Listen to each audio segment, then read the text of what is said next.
Hey, greetings everybody. This is Wesley Pepper. This is the Lexcia podcast. This is episode 116. And yeah, man. Before I get into today's guest, yeah, man. I did the last episode with Keneilwe Mokoena with those, and I had a lot of fun things. Maybe we'll probably do something similar in the future. And then yeah, man. Just look out for his book, Hunger and Arrival. I saw it's actually had exclusive books and a bunch of other books also. So look out for that. Captivate is a dope ass boat, so it'll definitely worth your purchase. And just one or two other things. I saw Kevlar and I haven't been recording for a while, but we are. We actually got a guest lined up. I think in a week, 2 weeks, could be a week. It's written down. It's on my calendar somewhere. And it's just been really tricky to, the load shedding in South Africa has been really too much over the past. Not so much this week, but the past 2 weeks of scheduling, especially with the South, been really tricky. So that's part of the reason why. But we will have the African Genius podcast series. We'll have episodes soon. So look forward to that. And for my new and returning listeners, yeah, man, much love to everybody. There's a few of you guys, so much love. And just the last thing on the YouTube shorts, I see you guys are listening to that. So thanks for that, man. I'll be doing much more. And I guess that covers all the formal stuff. I've got a dope ass guest today. We spoke to her last week. We spoke to her last year. Keneilwe Mokeona, my sister. Thank you very much for coming. I love the hair. I love the hair. Thank you. Yeah. The hair is crazy. I love it. Man, just before we start, we spoke a little bit off air. I reacted to one of your posts on one of the social media platforms the other day about the 3 years after COVID, how artists are, how people are. I'll just tell you before we jump into it, I'll tell you why it resonated with me. It's because it's actually the first time I've seen that. Fucking the first time, like I swear, nobody. It's like COVID happened 3 years ago, and like we just moved on with our lives. When I read it, I was like, oh shit, yeah. On my side, I'll start off with my side, and then then I'll bring you in. Besides the podcast that I started 3 years ago, it's been hell. I lost fucking like a lot of shit. Yeah, sure, it's money, but it was still my shit, and that's stuff is gone. My flat. I had to move to a different province. I moved back home to adapt. It's been so one of the things is that the podcast sort of kept me okay, man, because after I'm talking to everybody and talking to old friends and stuff like that. So that was really cool. But especially with my one thing that it did affect me this year is I've been making no art this year. There's just been the load shedding had a lot to do with that, though, because in the studio when the lights go out, it becomes dark real quick. And in summer, after a while, if the fan's not on, the mosquito, the bugs and all this shit, it's overwhelming, man, and I don't like that. I just like to work. So that had a role to play amongst other few things, but I thought that was really good to start off with, man. So yeah, man, let's just start off there. Why did you say that? What were you expecting to get out of it? Okay, so like I guess the same as you. I haven't. That's why I think I actually said we don't talk about 2020 enough. Yeah. But yeah, and that's because I haven't seen the conversations, but you never know if they're happening or not. And my intention was to start the conversation that I want to have, right? And I guess that has been, like, in retrospect, the biggest one of the bigger lessons and like guides of like where I am headed. So it's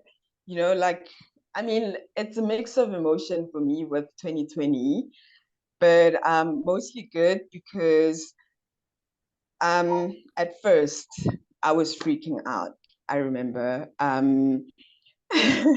because like, and I'm sure everyone was freaking out, and mostly about, like, our, I guess, living security, like my apartment. I mean, same as you, I lost, like from 2020 to now, I lost what I would say, what I thought was like the biggest part of my success, in a sense, which was like my apartment, my own space, my own independence, if we're looking at it like that. Yeah, same here. Let me just go back. So 2020. So yeah, I think a lot of us were worried mainly about like our livelihoods. Now that, like we can't even go to work. And but for me, I'm quite surprised actually how quickly that panic just like calmed down, and I had to just let go and enjoy the pause, because like I was reaching burnout, and I wasn't, like, I was starting to be aware of it, but I wasn't aware why, you know um and and not understanding that, I guess, like how the pause would actually make it clearer why the pause had to happen, or the why I was feeling burnt out. And because we tend to think more work means more security, or like, and that if we stop working, then Good point. we die, basically. Yeah, good point. Good point. So like, so as soon as that, I let that go for a bit, then I started making work more, because just before the lockdowns, I was actually still working for the project space as the director, and being literally the only employee, and carrying it through for, I think it was 2 years at that time. And at first, I could handle it. I felt I could handle it, and I did. But like at some point, it just became, uh, um, it just took too much of the energy that I needed to do my own thing. So when everything paused and we didn't have to go out um to work Keneilwe, and do you mind stuff. just pausing there for 1 second, my sister? Just sorry, just bear with me. My speaker actually just there we go. Sorry about that. I forgot my speaker was actually on charge. Sorry about that. But yeah, continue. Where should I continue from? Just that last, but in the last 30 seconds or so. Mm-hmm. Right. So being able to pause from having to like go to the project space, do that work, and come home, do my work, and then sleep late, and then wake up early, and that whole ridiculous cycle. So I then let go and started enjoying the freedom that I had with my time, and and then started shifting into also a schedule that works for me, which is like working at night and like sleeping and resting during the day, which now I realize like that was like a really important shift for me, and my not only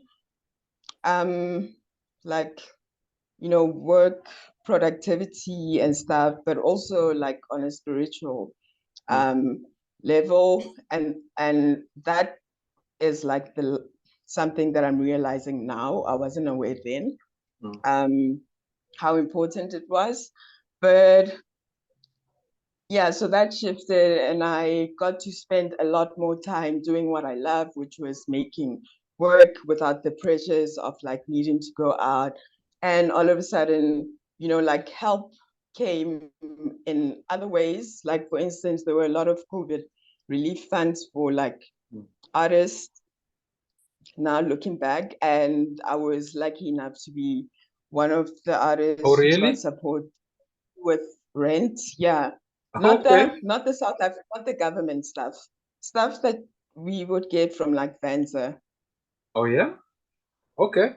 Yeah, there was a program that I think it was between Vanza and maybe Business Arts, Okay. Basa, Yeah, and yeah, yeah. stuff. They were rolling them out on a, I don't know, bi-monthly basis or something. And then like the maximum support you would get, I think, was like 4 months, and that was, but you would apply every I don't know, 2 months or something. So that helped a lot with me not having to worry about like how am I going to pay rent. And then all of a sudden, you know, like my work then started selling on Instagram, and now I didn't have to worry about the job that I was doing and losing that, and also starting to realize that actually, because like it's a non-profit organization, so I wasn't really making money from it. It was just like, oh, sorry, it was really just more of a passion project, which started to just take too much from me without much in return, I guess. I don't know. So like by the end of 2020 and into 2021, things were just really good. And then came a point. Oh, so then the lockdowns, before I go on, ended, and we had to go back to the norm. Yeah. And I then quickly realized that I don't want to do that. Like, no, like that is not for my highest purpose. And by then I also didn't need to, because like my work was doing just fine for me anyway. And like so it made it easier to let go of that. And then, you know, things continued to go well. And then came a point where now, you know, just like there were other, I guess, yeah, other energies pulling at me, especially with like relationships, and like just very bizarre shifts in like in especially the closest relationships that I had, and it just didn't make sense. And all of that baggage I took on, and that's when things started now like turning for the worst, in a sense. You know, it's like I came back down to earth, or down to the 3D earth that we're all saying goodbye to, thankfully. But and so like 2022 was a year of me just watching things not work out, and like no matter how hard I tried to like try new stuff, try, you know, like learn new things, like I tried my hardest and nothing was working. And that was very difficult. That was very difficult. And then wait, then 2023, I think on the second, that was like my previous suicide attempt. That's how bad things got. I just felt defeated, and like, but I tried, you know, like not understanding that, but I tried everything, like literally how this doesn't make sense. There's something wrong with this world, and I don't have to be here. I'm out of here. So then 2023, after this the failed suicide attempt, and then, you know, like I had to quickly catch up to like what is happening right now, which is like a very, very good turning of the wheel. And like even for you, I hear what you're saying about the things you've lost, like all of that.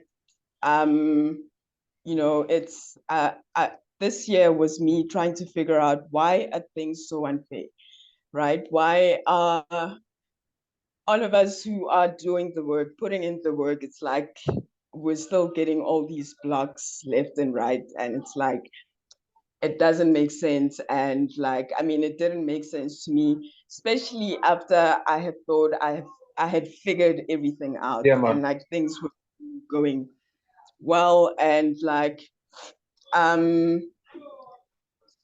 so okay, so coming back and like realize, trying to catch up with like what did I do wrong, what went wrong, and like how to get back on track, and realizing that, I mean, in retrospect, I guess one could say what nothing went wrong, right? It was just like me resisting letting go of things that were not built on like strong foundations, even though I thought they were, you know, like or unhealthy attachments um to like earthly symbols, like me having my apartment. That meant a lot to me because it was like an anchor of like how far I've come. Yeah, I know But exactly what you're saying. yeah, but with me getting so attached to that, you know, without realizing that, you know, that's not a real like marker of like what I'm capable of. Like it shouldn't, it's not, that's not it, right? But me like trying so hard to not lose it, because I thought, I guess I had gotten to a point where I thought losing it means a lot more than it than it doesn't. So like it's like the universe had to like rip it off, no matter how much Sure. I like and screamed and like and it was until I finally with more answers for the questions that I've been asking, that I finally let go of trying to like hold on to that. That, you know, like the divine plan started to show itself, and like now I'm back to feeling myself. Oh, so And like, and not, which is really like, you know, like that best self that I reached after letting go of the threat of 2020.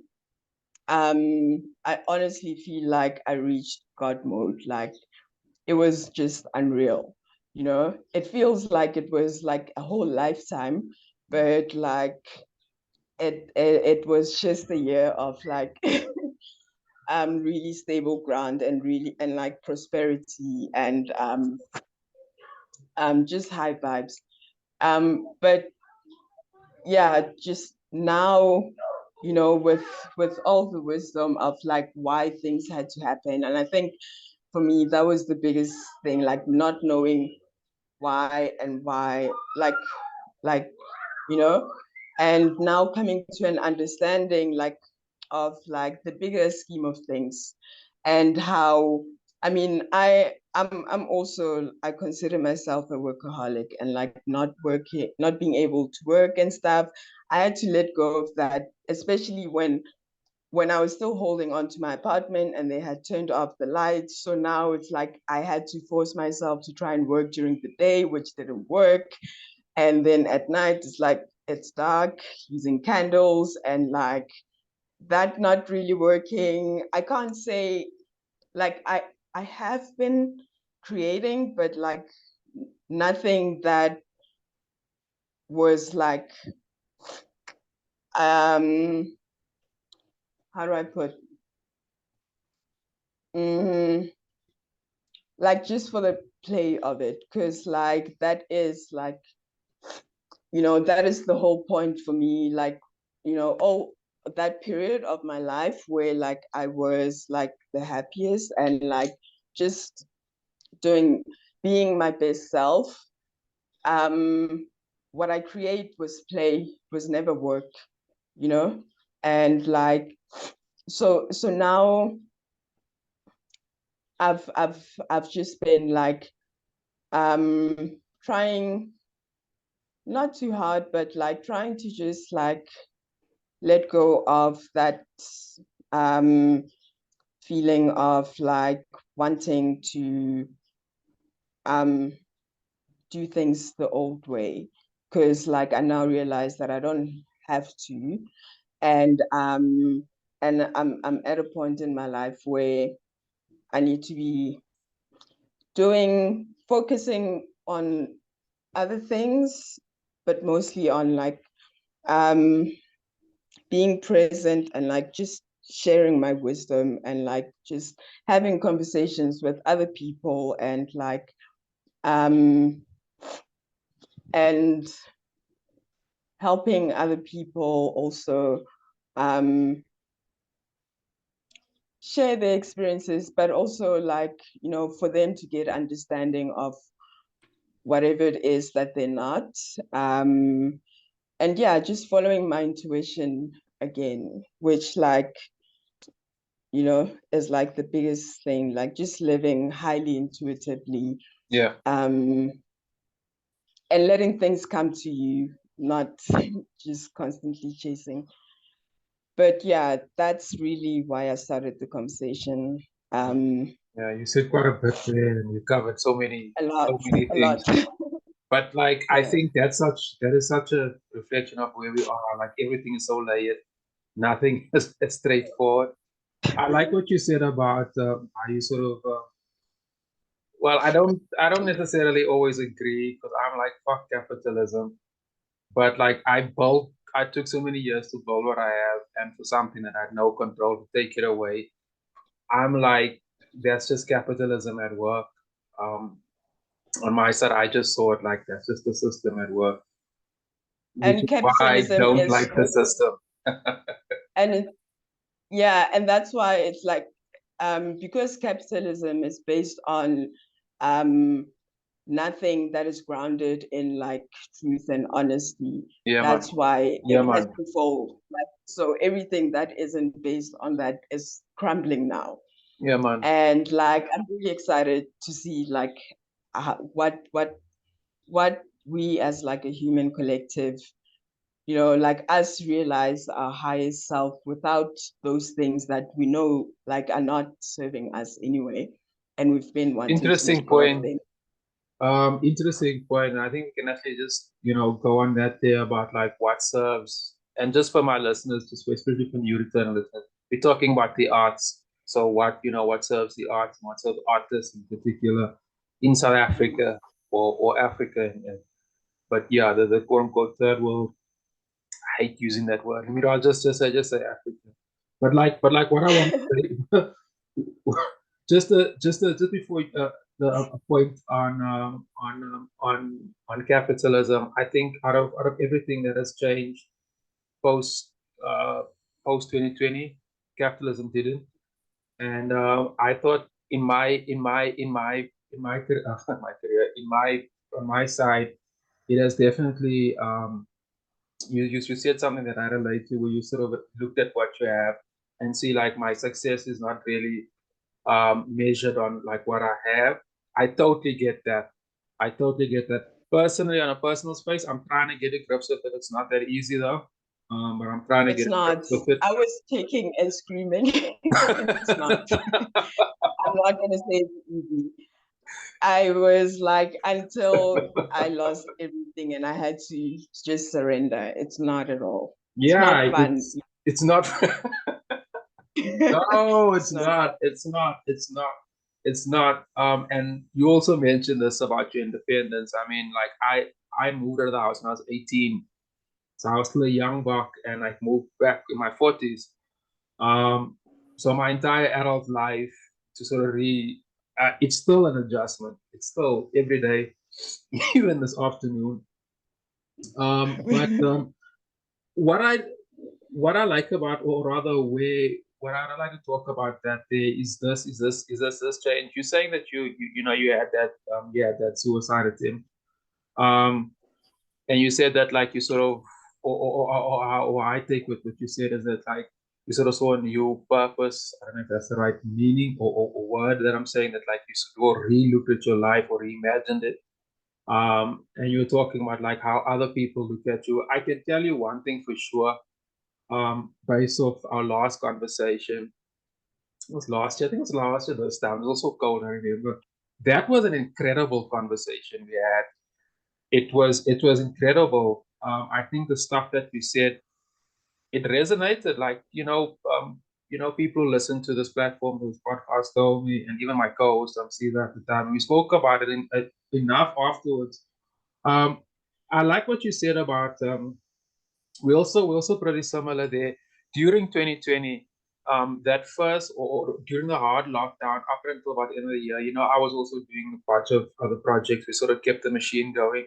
And to be honest, for everybody outside South Africa, the hard lockdown happened in the beginning of winter in South Africa, and it was cold. It was really cold. So being indoors wasn't always the worst. It wasn't always the worst thing.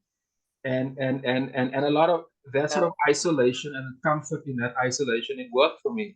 That's why I put together the podcast for one thing, and my business. Yeah. So there was something, and then just like you, like 2022, it was more late 2022 this year. And then there's some load sharing thing, just made everything worse.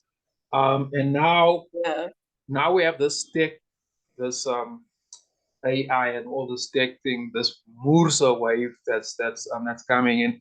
And I had a conversation, and I want to pick your brain on that actually, because one of the things that I find this is fucking dope. Your online presence is like some of the freshest shit I've seen. I fucking relate to that stuff. Like, I think the memes, which I think is too dope, the dark sense of humor. I mean, the meme saved my sanity.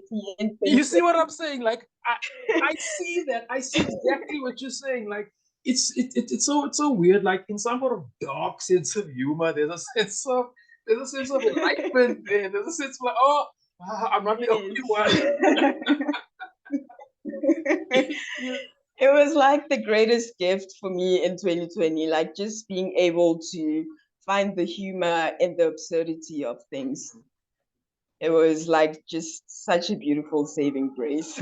Yeah. It is. And what I dig about your work, because your work doesn't make any specific statement. I don't even think it, definitely not from I look. It doesn't say like I'm saying this word. It's just beautiful, intricate detail, very organic type of shapes and stuff. And I think that the dark sense of humor, they sort of, I love how it's dope. I mean, it's dark, and I don't think everybody gets it, and I don't think everybody's supposed to get it. But some of us I guess it. Yeah, it's for us, because like for me, the dark has been like the bigger part of my being an expression for like a huge part of my life, like over a decade of depression. And like, so now coming into it's like, like transmuting it with humor, like is like the best way I can still keep it. Yeah, I get you. In my life. Yeah, what I do, I've got I save all the memes on my phone, and I have a little album. Oh yeah, same here. Like and like I go through them a lot, and like I've seen it 1,000 times, but it still cracks me up. And it's substantial. There's a good couple of hundred there, and especially if I go back to the older stuff that I sort of forgot, like how. Yeah, I just recently had to start deleting the older stuff. I had literally 3 folders of of like over 1,000 memes each that I always keep there in database to like respond to things or to share with someone like so I've had to now I'm left with one because I needed to make space, but they're infinite. I'll find them again. Yeah, no, I feel you there. It's I even started saving grace. making ones, which was really fun. So yeah, I mean, I yeah. actually considered that at once, but I don't think my humor and my use of language, whenever I just thought it was whack, and I just gave up. Yeah, I But mean, for me, that came with like just, exposure. Like, for instance, like I just started joining meme groups and like also meme creating groups, and it just rubs off on you. It's like, like because I've never been much for like comedy or anything, and like when I started enjoying comedy, and that kind of, I don't know, brought out my sense of humor in my own unique way, like being able to integrate that to like the way I look at life, like, and that helps because then you're able to like have a sense of humor even about yourself, and like the ways in which you are not being the best to yourself, and like having a sense of humor about that like allows us not to be too hard on ourselves. yeah, man. Another fellow artist once told me that artists take themselves too serious, and I think he was dead right. Way too serious. Like life is not that, and that sort of buys into what like losing like shit. It's not easy, but yeah, it is what it is. Nah, I fully get you there. The dark, just the point on the comedy. What I've actually done, and this is in this since 2020, as that I've sort of dived, I guess, a bit deeper into comedy. I specifically go, especially during this load shedding bullshit. I watch comedy. I've exhausted. That's why I'm actually quite frustrated because I've seen almost everything, and I'm always looking for new content. I came across some Yeah. of the Mexican dudes channel last night actually, and there was some funny shit there. So like I'm always and like I'm always with series and stuff like that. There's always like this dumbass comedy that I don't worry with, but like I'm always checking out new stand up, and I'm very Yeah. and my humor is also it's not everybody does it for me. I need Same, that same. deep shit. So it was weird for me, like in 2020, when I suddenly started finding humor that I actually relate to. And like, I mean, it was a long period of like just finding the best of the best. And then at some point, I wasn't finding anything interesting anymore. And I think that's when I dove deeper into memes because like, like you don't have to wait for like a whole special to Yeah. laugh. It's like Yeah, no, I get you. I get you. It's yeah, there. Yeah. yeah, No, no, I'm with it's you. there, it's great. So like I even stopped trying to look for like I feel like it'll come to me when it exists. Yeah. I feel like I've gone through all the good stuff now. Yeah. Oh no, but something recently that it actually came out in 2020. I don't know if you're aware of Bo Burnham. He did uh I don't know, it's hard to even call it a comedy special, but it was put out on Netflix in 2020. I didn't watch it then, but like I just recently went on a deep dive with it, which like sort of reflects, I guess, the yeah, meme culture, but like in like I don't know, he integrates internet culture and like humor and it's just beautiful. Check it out. I Bo, think that's with the trans name? it's a Bo? good way Bo, to what is it? reflect on Bo Burnham, Burnham. B-O Okay. Yeah. Okay. Burnham. Okay. And I the will. special is called Inside. All right. No, I'll do Yeah. what I'm done. Yeah.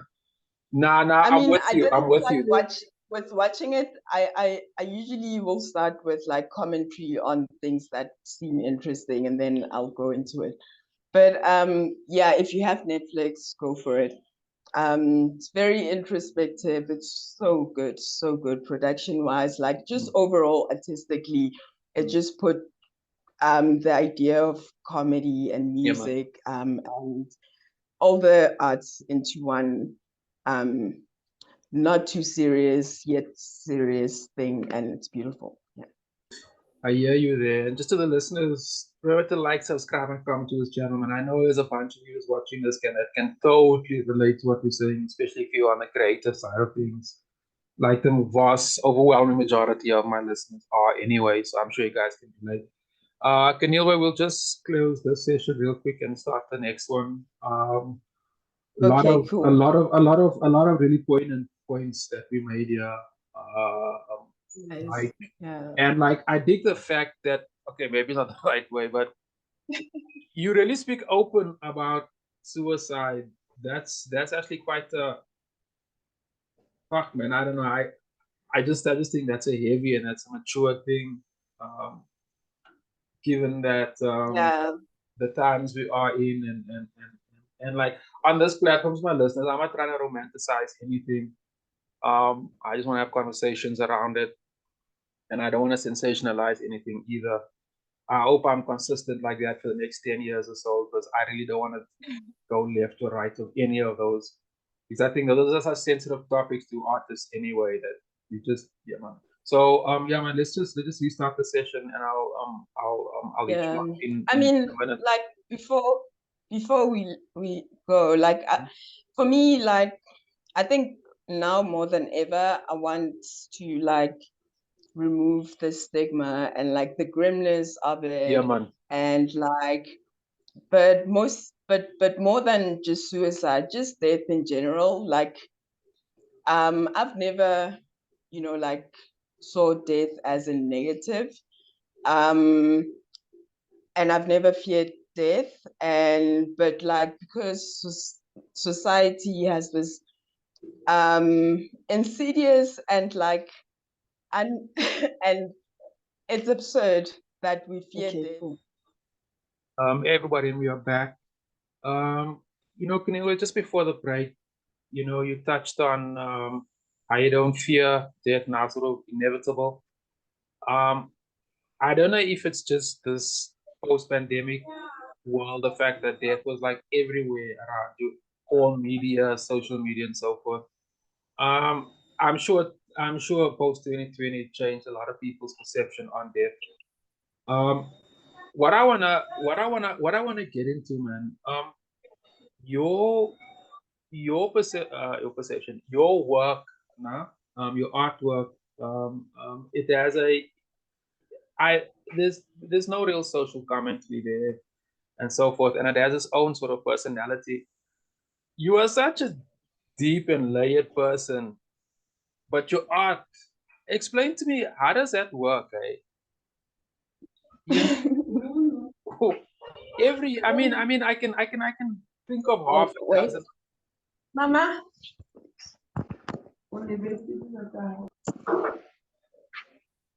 Yeah, man. So how do you, is that intentional? I mean, my work is also layered in all the ways. Just like it's just very personal. It's all about um me, my internal how to say, yeah, my internal world, which is full and rich and varied. I mean, if I look throughout, my trajectory with art, I've changed styles. I went from abstract to um almost figurative with collage, and integrating those two together and adding text as at some point. But my work has always been about me, and just me trying to figure out how, you know, how life, how nature works, and like my part in the whole thing. And I've never had the desire, like a true desire, to like make work that comments on anything other than my perspective of things. So like, you know, anything outside of myself. And at first it, you know, like it was not so intentional, and then came a point where, you know, like the industry tries to get you to comment on like social politics, or, you know, the things outside of ourselves. And like, and then, you know, I intentionally didn't want to do that after thinking about it a lot. And I just have nothing to say through my art, but I have a lot to say through, like, you know, like conversations, yes, but I've never, it never felt right to put it in like the work that I do. That's super interesting. That's actually, I think that's actually quite profound, I would think, because, well, maybe not explain, but I just think it's kind of profound that. Please explain. Please explain. For my side, I find it, and I can only talk from my perspective. Everything about me is political. Everything. My existence is political. My so-called race identity, you know, colored, you know, it's political. So when I sit down and conceptualize anything, this is even, you know, doing illustrations, this whatever, any form of art that comes through me, comes through this sort of political vehicle, and for me, it's really difficult to divorce the two, and it actually cost me work, work as in like clients, and so, because I find it really difficult to sort of change. In fact, I've actually stopped that shit. Sort of like, you know, change my thing to sort of adapt this guy. I like fuck you, I'll just go broke. I can't do it. It messes my brain, and I'm at an age now where I just drew the line. Yeah, and like so I it's so find it important to be authentic, like whatever it is that you find like comes out as like true to you, and not trying to change what you do based on anything other than like your, like intuitively, your you know, so like, yeah. no, Whether you, I get you there.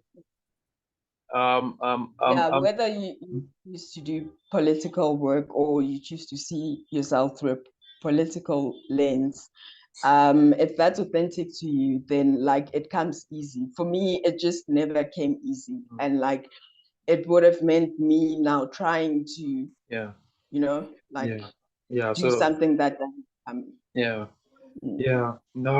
fully, man. There was Ahmed, you know, there's a bunch of things I wanna talk about, but I'm just looking at time and so forth and so forth. And just to all new listeners, I always try to keep the podcast to just about under an hour, and that's just so I can keep listeners. I always feel if I go a bit longer, very few people. I love long content.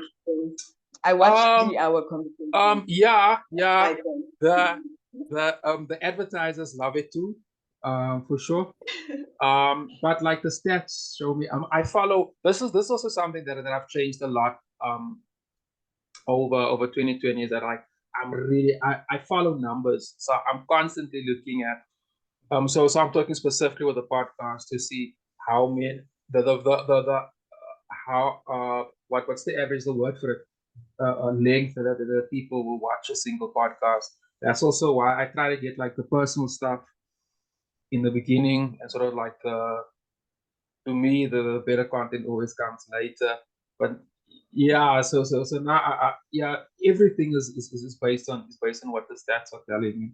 And I also think the quality sometimes the recording has a bit to do with that.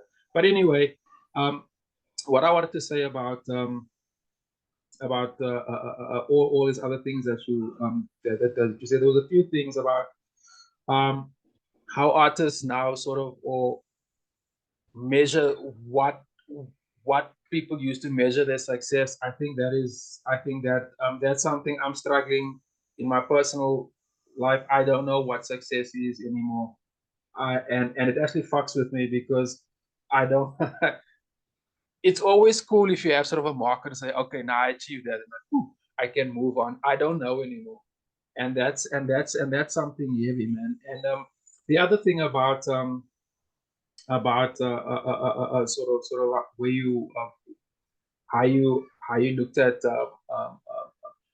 I'm a death sure, but I'm just gonna say adversity just to throw a bit of a broader blanket so it's inclusive of a few more other people. Because a lot of people do I'm talking creatives do think a lot about death, but what I because to me that's the most dramatic or the most or just bear with me. How you conceptualize that, I think, is also something else. And then actually go out and talk about it and so on. And I mean, I see your social media feeds and how people respond. I think that's also something really worth. A guest of mine, I think a month ago, 2 months ago, was also keen to do a podcast recording on that, on healing, on and how artists are dealing with adversity and creatives really, because he's more of a designer. But it's the same thing. I think those points really resonate with me. So just to throw something now on top of that, and you can comment with all of the above. Now we have this AI or fourth industrial revolution, which is like landed, it is here, it is happening. That's something that's also depressing the shit out of a lot of people. I think that's more because they're a bit naive and a bit more ignorant to some information, but still, I get it. I get it. I totally get it. And it's not just artists; it's many other. Um, so what's your take on all of that, man? What's your take on moving forward? You being as honest as you can about everything. Do you think it's a good thing? And how are you sort of adapting to this new? Let me just call it this crazy ass reality that we all New Earth. It's New this Earth new now. earth. Okay, that's the word. We're Don't in I'm gonna use it. 5D New Earth. New earth. I'm actually gonna write it down. Okay, I'm gonna use it from now on. New earth. Sure. What's your Yeah. take on that? So, picking up from the AI thing, I mean, with that and literally everything, like I now, like no, like being fearful is like never, never the right way to like look at things, or even it's never the right point to start even coming up with solutions for anything if the first thing is fear. And I think like people fearing, having a lot of anxiety about AI and the dangers that the people are talking about.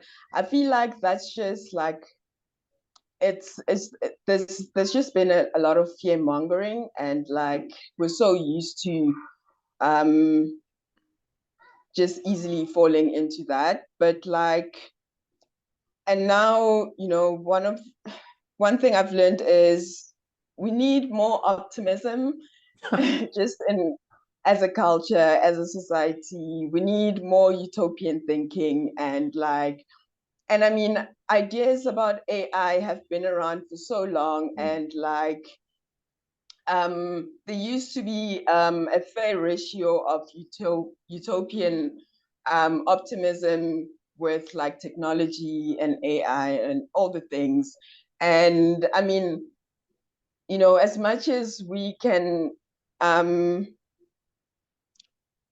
go through all the disadvantages of technologies. And I mean, we've seen with the internet that there was a wave of people saying, oh, bad, bad, social media bad. And like, and just for me, looking back at things, we always come to a place where like we get over the fears. And like, for me, I feel blessed to live in a generation where like the internet exists and Yeah, me all too. of these this like from my experience and lived like from my lived experience, not from like what I hear from other people or what I can conceptualize on Me a bigger too. scale. It's brought more good than like, wow, I can't even like even us doing this right now, you know. Like so I think even with AI, like we need to get over the wave of like fear mongering and like just be optimistic about it. There's so much gold or so much like opportunity for like new to come into the new earth with like and like tools like that are just like the internet democratized and social media democratized like platforms for and like there's been a plurality and multiplication of individual voices, like people being able to like express themselves and also like share ideas on a global scale. And with AI, it's like now think like right now, like for instance, music, making music or making any like since we're artists, any creative thing, like making a film, for a long time has been that thing of like, who that you need a lot of money, you need a lot of resources, everything you need a lot of resources to do. But like with AI tools, it just cuts down, and like speeds up productivity flow and also like gives a lot of people resources, people who have great ideas, but not necessarily, all the resources in the world to put those great ideas into form. A tool is a tool. Like you can't. It it's weird to say good or bad. Like a kitchen knife is a good tool to cut up stuff and make food. It can be a good tool to do harm to something as well. So like these things, they're not personalities. They're not Yeah, I like that. like to Yeah, it's say, clever. like the big Clever. bad AI. Sure, there will be people with enough resources to like do harm to the masses, but like from an individual perspective, we always have the power to choose how we interact with literally anything and anyone in the world, like with the world and the things that we have. So yeah, I see it like that. It's a great opportunity. I can't wait. I Yeah. mean, just like going through seeing all the really, really quick evolution of the different tools that are being made using AI. It's just like making so many of like my ideas suddenly don't feel so far from even I being. can Now totally it's just a relate to matter that. of like, what do I want to focus Yeah, on now? yeah, It's not like, okay, I have to wait for yeah, this for to get like an editor, I have to yeah, get a camera person, yeah. like all those things. No, fully, So fully, it's fully, exciting. fully. I just want to Mm. add on to that there, and I want to use this podcast as an example. I mean, I'm literally just using one device for that, and it's 116 episodes into it. What I love about technology is how it took like you're saying there, how it almost allows you to dream, or rather make the dreams to come true. Especially how we stand and work with it. One thing well, I'm following. I haven't picked it up as much. I mean, maybe I should go to more art fairs, which I don't like. But anyway, another topic. We actually, I love that point. You covered it on your previous episode. That was too dope. Yeah, that really hit because I was with you there. I was gonna say that in like contemporary art. So we're talking guys making work now. Not a lot of people are collaborating with technology. Maybe it's too expensive. I know like 3D printing also offers a really interesting world, and it really offers like, yes, as I would say, another dimension to art making, or making art. But like, or let me structure the question like this. Do you think there's more room for collaboration between creatives and technology? And sort of what type of collaboration? So this is, yeah, like I mentioned with the 3D printing, I think there's some really exciting things. And you can actually buy a 3D printer. I saw one early on today. So it's, I mean, it's still a bit pricey, but still. So yeah, what's your take on that? I mean, for me, like collaborating with tech, I mean, I've, like for as long as I can remember, I feel like, like that's let me, like for instance, us as a society and humans, in when we collaborate, and also, I mean, we collectively are co-creating reality, right? Yeah. So collaboration, co-creation is like an integral part of the simulation that we live in, of beyond the simulation, even like just life and existence. Like everything is interconnected and always affecting each other and like working together. So like I feel like that's always been what would happen eventually. I mean, for me, the collaboration with technology, my interest came in a lot several years ago when I, started looking more into what do they call generative art. So like there's been a whole movement. I would say that's like, like the beginnings of AI art, but except like the artist would like create a code that would then make the artwork. Yeah, man. And then maybe you can collaborate more by like maybe giving the code like more leeway in like how to, change it and stuff like that. And I've always found that so fascinating. And like AI is making it easier because now we don't have to learn to code to actually collaborate with the machine. And I think that's very exciting. Yeah, man. That's I like what you said there. What on my side and what I'm trying to, and also just to all the listeners, like I'm really keen to collaborate on artists who are open to that. Um, like I'm building a platform with Gallery 360 Africa. I believe that you can have. I want to build a platform that makes it easier for one to take all these ideas and actually sell it. I think that technology is just another point on collaborating with technology.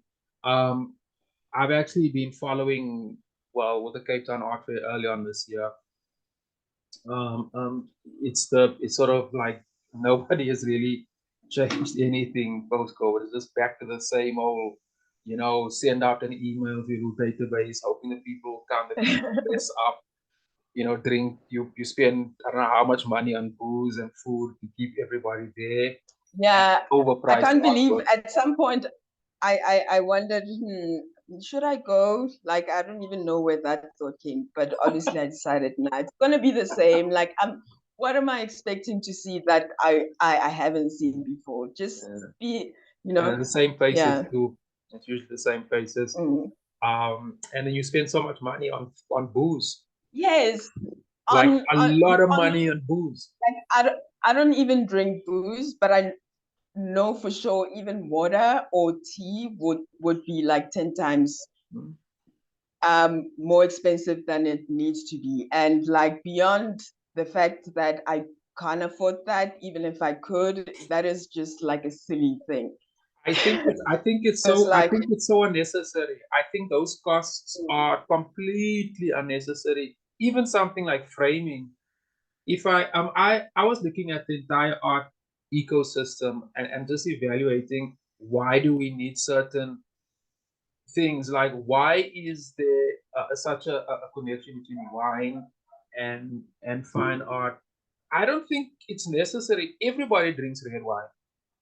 um what I'm with the, just to furthermore that point on collaboration with technology, what I'm really focusing on is sort of just focusing on selling the art. So here you have the art, you have a platform to sell it, and that's our primary focus, to sell all the things. Like I mean, framing is so expensive, and there's an entire yeah, I mean, industry based off that.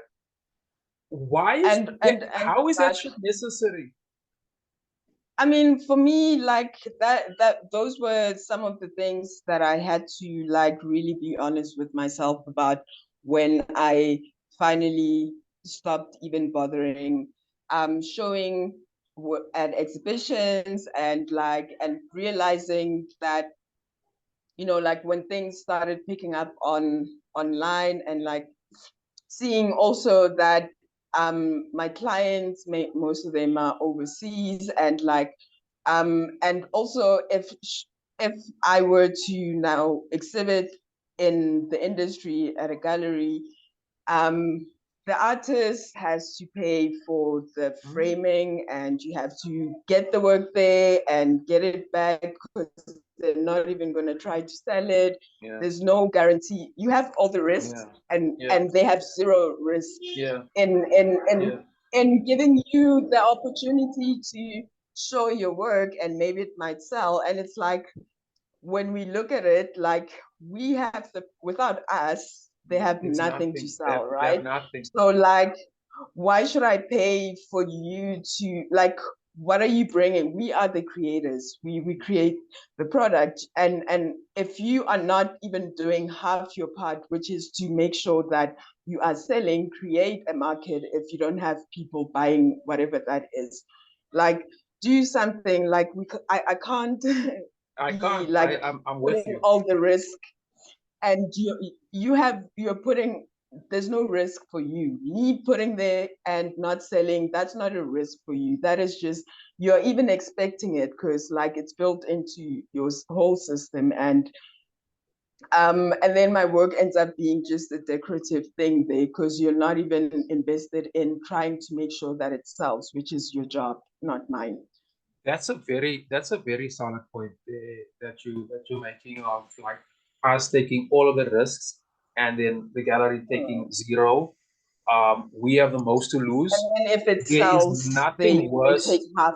Then they still have audacity to take a percentage. Yeah. What I find really insulting in that system there, as you say, is that like without us, there's none of that other shit exists. All of a sudden, there's a food industry put on top of that. There's the wine industry is put on top of that. And if you have a physical show, you know, there's always electricity. There's things like that. And I was surprised that comes out of the bite of the artist. The point also the point about framing, which I find it ridiculous. And I actually want to take I want to take a punch at this, especially to artists who sort of up and coming and so forth. There's all these shows that you have where they have a call out for artists, and you must bring framed art with others. They won't take your work. Yeah. I mean, like Yeah. that system is like, what are you It's so saying? fucked up. What are you doing here? And How is it that starts right? with like the students, even like even the competitions, like as a student, like they'll invite all this and you have to pay for all those things, and it's like, nah, no, and at the end of the no. day, And selling online, like, I don't have to worry about that, because anyway, framing it will make it more expensive to ship if I'm shipping it. And yeah. like, the client has now the power to choose their own preferred frame. I don't have to. Why should I worry about the framing, unless the framing is like an important part of the artwork? Why should that be part of my equation? I'm with you there. Also another part about the selling and about the physical exhibition. I know that a lot of, and with myself included, the opening is usually where you do the most of the sales, and it sort of gets, unless you have certain clientele and the gallery calls or bring people and so forth. But it's usually the opening. And if you look at all the pomp and ceremony around that, most of the shows in Joburg that I've been to, the overwhelming majority, the majority of the people there is not going to buy shit. They're there for the wine, they're there for the party, and they're there for the art. Okay, now shop that, but then there's there's nothing wrong with that. But I think if you want to have a party, then have a party. If you want to have a good time, then have a good time. I mean, like we all love that. But I think those two things, and selling art, do not go together. I don't see why I should allow a pomp and ceremony and all these other trinkets. I don't know why I should have all of these things in play in order for me to sell work, because then you're not there to buy art, you're there to be entertained. And then if you want to be entertained with other stuff, it will sell you those things. I just think that system don't it doesn't work, and it's created in such a way. There's this narrative we pushed out, I think, over hundreds of years, that's how you boom, that's how you gotta. There's a fellow artist. I actually want to get hold of him for this platform. He had to his work got accepted for some gig in the UK. Now salute to that. Big up my brother for that. But then you have to pay for your own plane ticket. So the the show in the UK uses you to get money, but I mean it just doesn't fucking work. So what I've that's just to revert back to the point I made earlier on about collaborating with technology and with AI, is that there are now tools where we can sort of like get rid of all of this shit over here. And this way everybody who's listening here, I want to do more work around that. I want my platform to be focused solely on selling art. So it'll be obviously how you present the work, and that's something we were looking at very closely. And then how to get it to certain people. Obviously, the shipping and buying, but that's not really a biggie. But and sort of to create a culture of how do I say, it's like when there's certain artists on here, you get a notification and so forth. There's little tricks and tools to do that. So I want conversations around that over there. One thing, just another point on your work, which like I love it, man. Like most of the guys that I talk to on this platform are not don't really use social media like you do. Like you specifically, this is the persona that I'm creating. Here's my work. Buy my fucking work. I find there's a lot of buffoonery around social media, and this buffoonery is recently in capitalism, which we can talk about that. But I find all these things unnecessary. Let's get to the thing. Artists need to eat. We need to live. Let's focus on let's zone in on that over there, and not I just don't see the fucking need for another art fair. And then I'm always interested in those, like, who's paying these funders and sponsors and so forth, is giving money to these people. Like, how do they get their money back? If I'm giving you 100K, how the fuck do I get my money back? I don't see the economics makes no sense, which is why I'm. It doesn't, right? Because and like, yeah, it really doesn't. I mean, when I was working for the project space and having to, like, organize for us to show at these events, I was shocked with like the amount of money that an institution or a gallery has to pay for that. Like, but I mean, there will always be a whole lot of money laundering whenever you are in an industry of overpricing things. And like, you go to all of them, and like most of the booths, they don't sell that many stuff, but the ones that sell are like, you know, if you just sell 13 million artwork, and like, you know who's coming to buy it, like, you know, for these bigger galleries, like it's no longer about the art now, it's about the price tag, and like, you know, like the opportunity for the money laundering. And like, you know, which I guess, talking about the price tags and stuff, which brings me to like now on I've had to also, you know, like deconstruct my relationship with capitalism and like selling my work, because that's another thing that led to me to like now not no longer being able or to sell work the way that I was selling this, or rather having blocks to selling work, and then eventually coming to a point where like I was just creatively blocked because everything I did seemingly didn't like get the response that it had, that it should have. But then, you know, coming to full circle to realizing that you know, the worst thing that I I could put myself into is like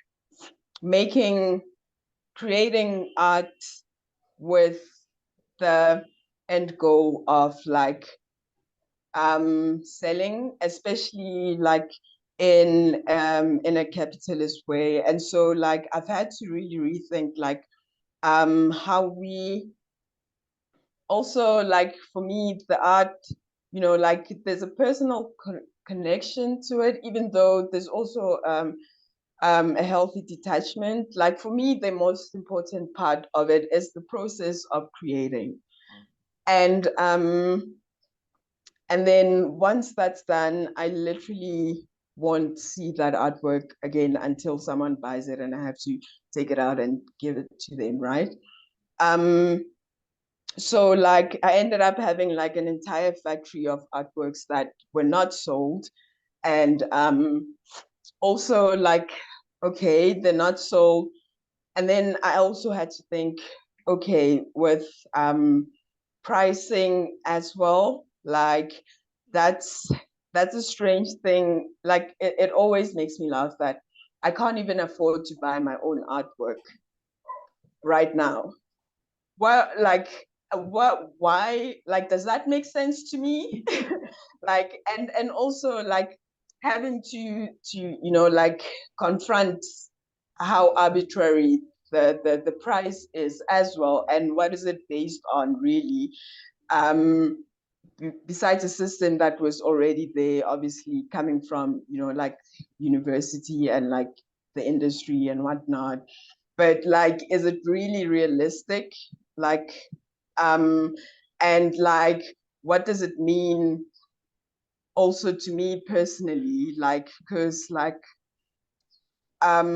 so I've had to just really think of that, and like how the industry has created like a situation where um someone, you know, would see an artwork, maybe for example of mine, that they deeply connect to and they would love to buy, but because their pockets aren't deep enough, they can't have it. And they can't have it, and now it's just going to sit somewhere hidden forever. That is such an unfair system.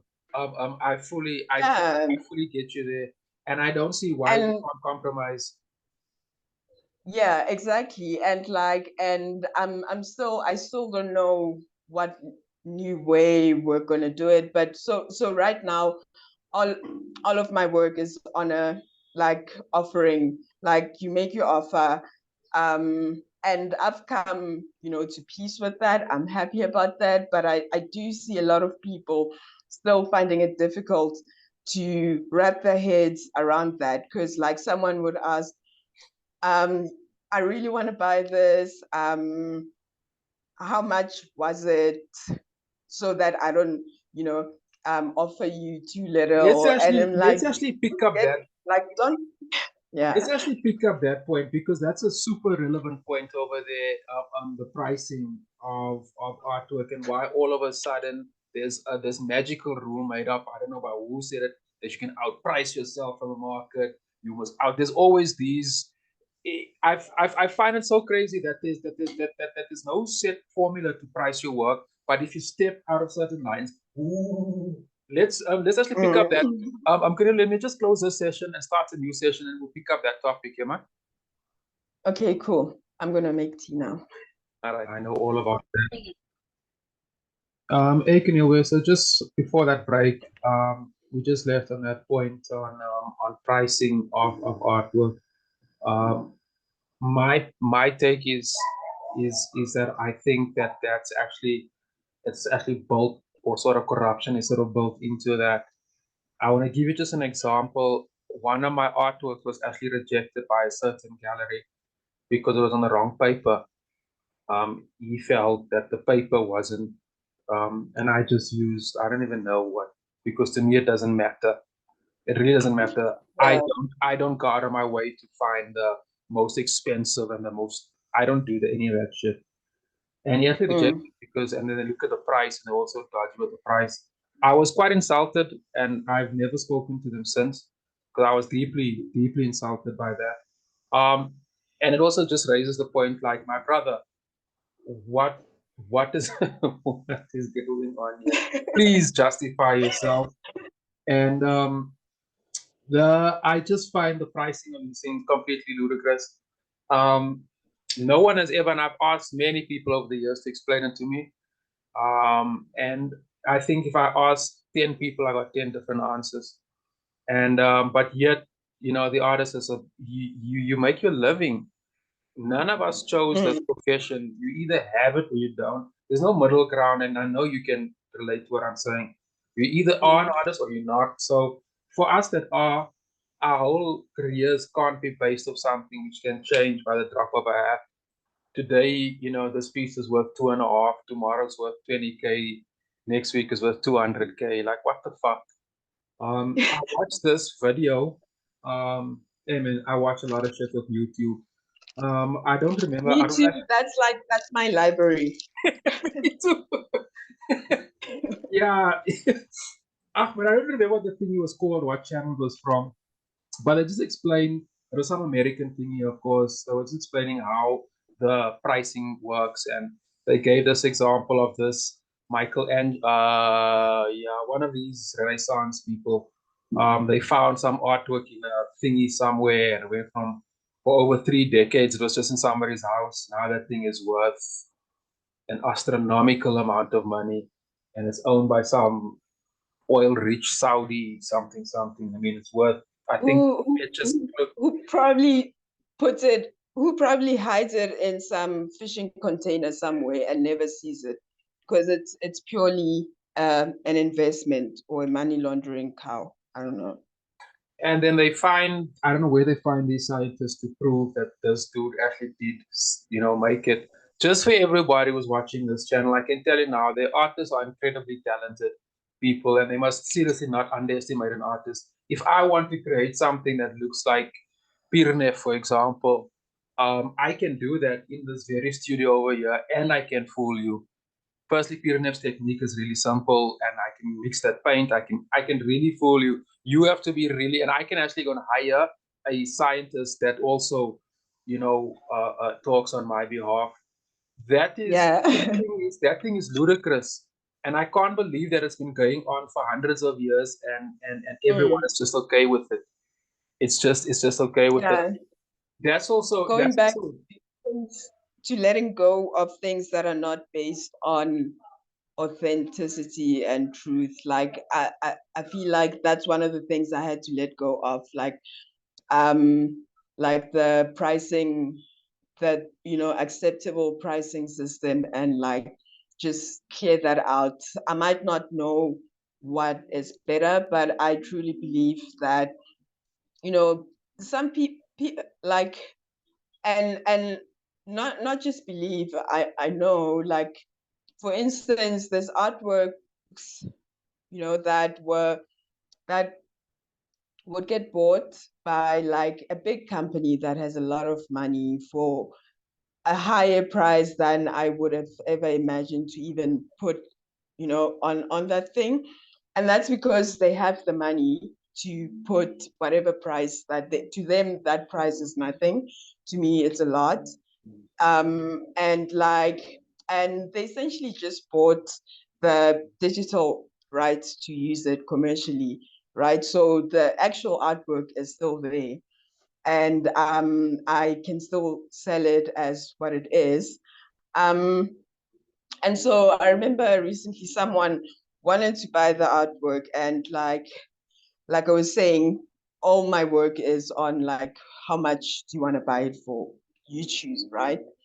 And so, and still, you know, so now it's like the hurdle of like everyone else. So now still the person is like, okay, but how much was it originally, so that I don't give you too little? And like, and I had to like, again, you know, try to figure out how to put it in context and like realize. And I was like, well, actually, I've already gotten money for these artworks, way more money than like I could have even asked for. So literally, like, there is, once I give you the price that it originally was, and you know you can't afford it, now, you know, like, you're going to pull back and think whatever you're going to give is too little or too high. And like, and you know, like, I can't even and I'm sure a lot of artists go through this, like, you know, when someone says, oh my god, I love your work, I want to buy this, how much is it? You give them the price, and like, you never hear from them again. That is such a heartbreaking thing for any artist. Oh, I can relate. Like, you get so much anxiety when someone asks you how much is it, and like, you go, I would go through like a whole, because I'm like, this is the moment where like someone who actually wants to buy could disappear purely because they can't afford it. Because they And can't it's like, afford it. and they're not going to say it because like it's embarrassing for them as well, I'm guessing. And it's like, you know, it just creates a whole lot of like emotional distress that that Absolutely, like man. we don't need. Absolutely. That is a very that creates a hell of a lot of anxiety. I was at one book fair some years back, and I had my illustrations there. And just to explain to people how much I charge for this, how much I charge for that, you know, you already, I got into this. Keneilwe, are you still there? I can't hear you. I'm still here. You are Yeah, the frozen. screen just, yeah, the screen just froze there. My connection, I think there's load shedding on the way. My connection is not that strong. But anyway, we're gonna wrap up soon anyway. So I just want to say, that that anxiety, it's fucking intense, man. I don't think enough people speak about that shit. It's seriously intense We because, don't. as you We say, don't. you have that window of what, like a minute, if a minute, Yeah. and you don't know that price you drop over there. One time, I just want to raise you. I was, okay, I won't call out names here, but I was with this. It's renowned. I was gonna say in what part of Gauteng they are, but I don't give it away. Um, but I was there. They wanted this huge ass mural. It was also now for this time June 16 thing. And there was another dude who I know. I know him well. We don't really get along, which even made it even more because then they called him first, and I was sitting there like, oh, because I went there, yo, I'm gonna charge him this amount. Then I saw this dude. So what I did is I under what's the word? You know, I charged like basically nothing. I lived with that thing for a month. Um, and after a month later, you know, it was back.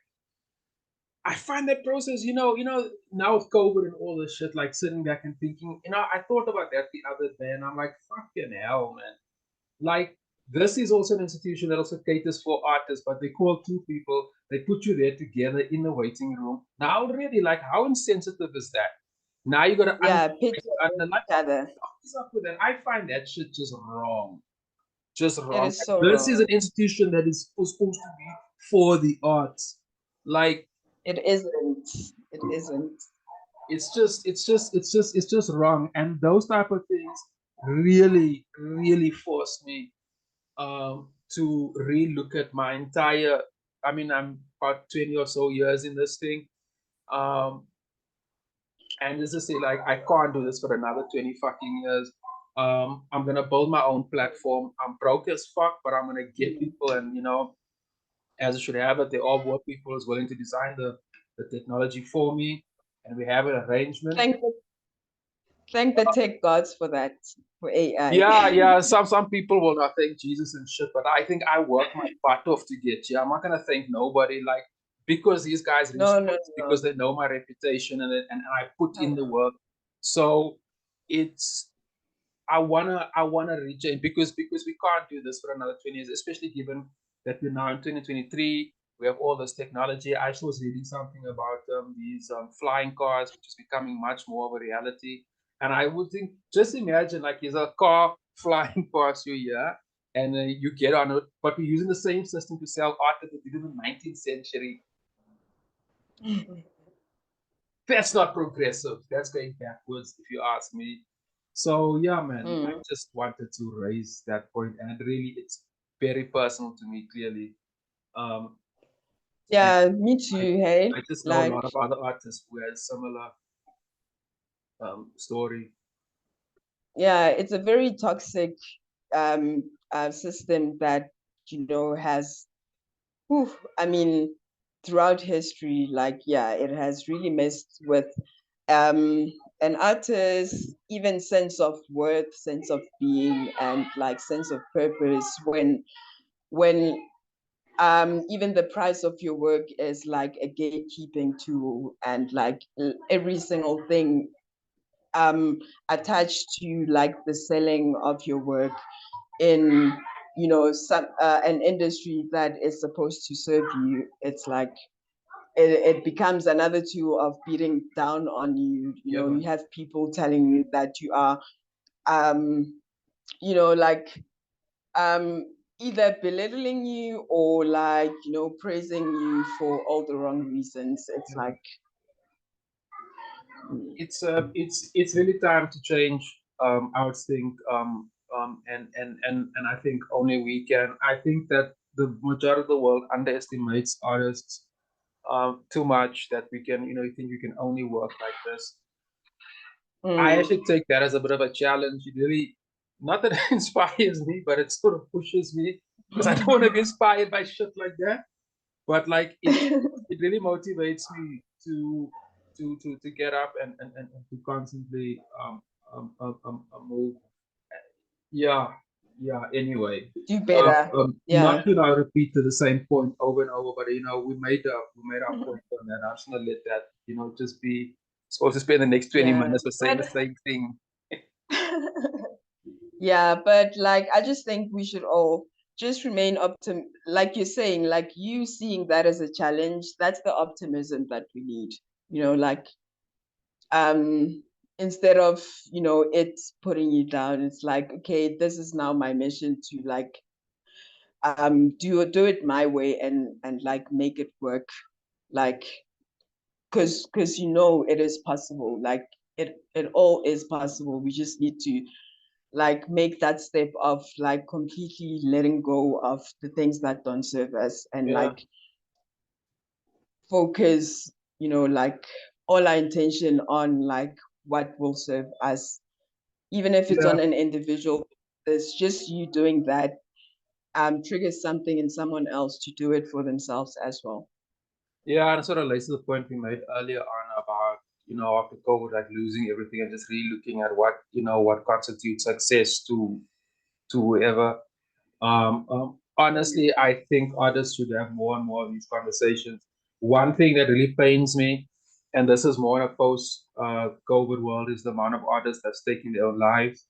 I can think of quite a few male mostly singers, but still, I can think of a few artists that have just, yeah, that glow on their skin has, has since disappeared. I also know a few artists that um, anxiety can be mistaken for a few other things. Not always that you're being inspired, as that you have a bit of a bit of a mental condition.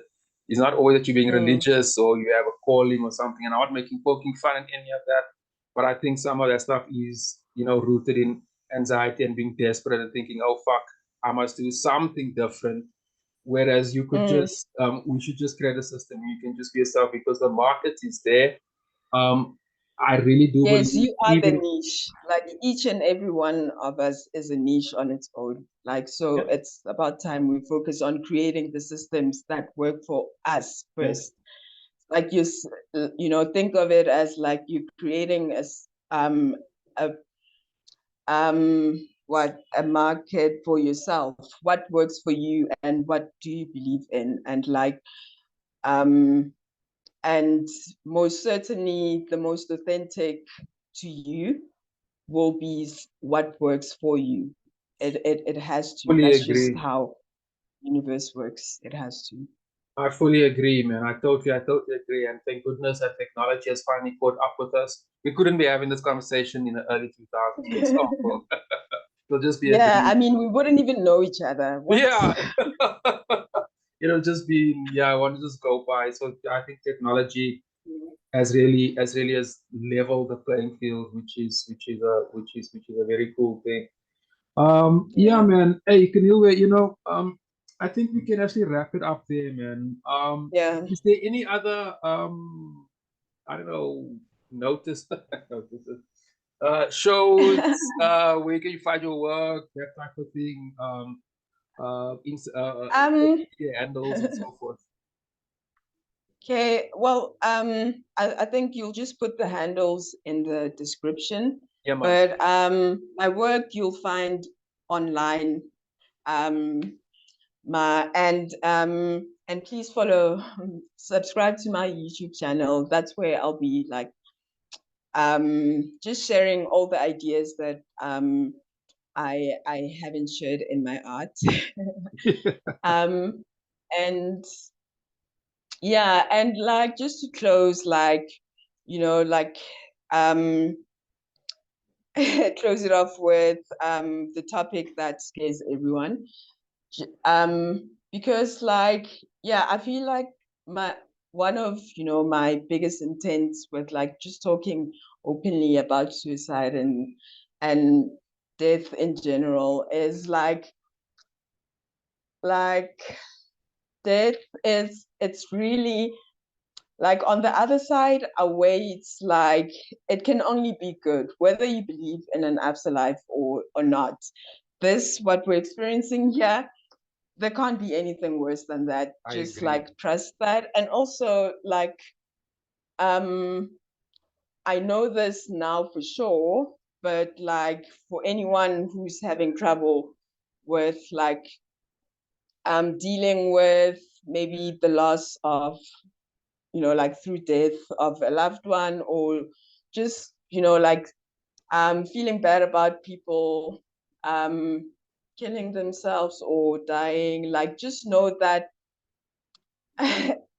like it's not a terrible thing. If anything, like if they could, they would be screaming at you to like not be sad about it, because that's just like like it's and it's not insensitive to look at it that way. Like for instance, when I was younger, I don't remember this because like I don't really have memories from that time, but my mom always tells me that from a young age, like my dad passed away when I was still young, maybe around 4 or something, I don't know. But she always tells me that like even then I was the one who was like consoling her about my dad's death. And like even throughout my entire life, it's never been a problem, because I don't know, I feel like somewhere intuitively, I just knew that they're in a better place wherever they are. And like, and also it's an inevitable thing. And people die at the time that they are supposed to die. No one, like dies too young or anything like that, because like, and I know this now for sure. I mean, after 2 failed suicide attempts that even the doctor doesn't understand. I don't understand. Like, I shouldn't, even be here, but I am, because it's not my time. And like, so like, we shouldn't, or like, yeah, I personally wouldn't look at any death as like too soon, or like, it's like everything happens for a reason. When it happens, everything, it's been something, like that I've come to appreciate. I mean, I hated whenever my mom would say everything happens in its time. Used to hate that, but and then like through, like things like the Taoist philosophy of the way things are, the Tao, and how nature never hurries, yet everything is accomplished.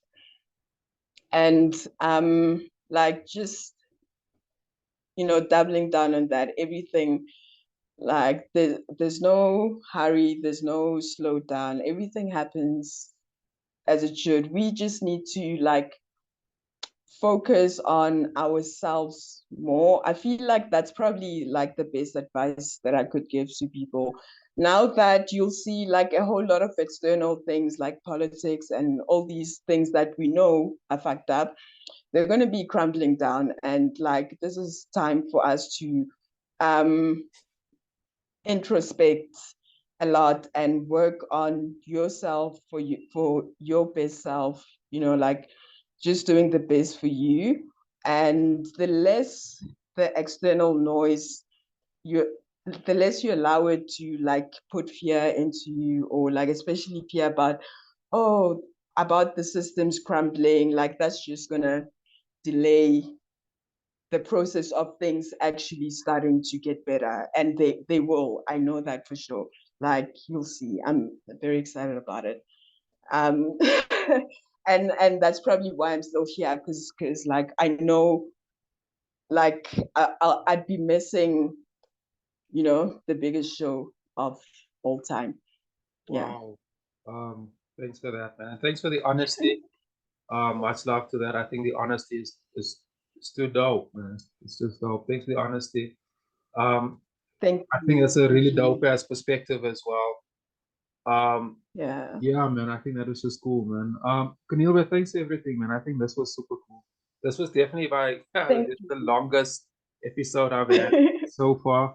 I'm sure it's Hey. well over an hour, which is doesn't matter. I'll chop it up, I'll create shorts out of it in the next few weeks or so, and I'll publish this on. Okay, awesome. Please share the files with me on Drive. Okay. Okay. Yeah, I'll probably make shorts as well for myself. Yeah. Okay. Thanks. Nah, for sure, for sure. Yeah. Let's Awesome. do that. I'll publish this on the 9th of July. Yeah. Okay. I just want to mention the dates because people listen to it, whenever now. So yeah, man, shock, man. This was cool. Yeah, I was Thank gonna you for say a few other listening. things, but yeah, my pleasure, man. And yeah, man, let's keep the communication channels open, man. Like I wanna collaborate on, I don't know what. It's just I'm running with my instinct here, so I'm just being instinctive here. But like I feel there's a collaboration somewhere. I can't define it right now, but I know it is. Um, Yeah, so many we'll figure it so out. many yeah, Figure it out. we will. So many cool points here, and I'll check out that comedian. I could use more comedy. Yes. Yes. I'll send you a link now, even. Yeah, man, please do that. To Right. everybody else, people, yeah, please like, subscribe, and comment. Let me know what you think about this episode. All the creators out there. Keneilwe, thanks a lot, my sister. It's actually getting a bit chilly. Yeah, I Thank gotta you. Yeah, it's So getting dark out here. we'll be in touch via social Bye. media, and have a great evening. One love. Peace.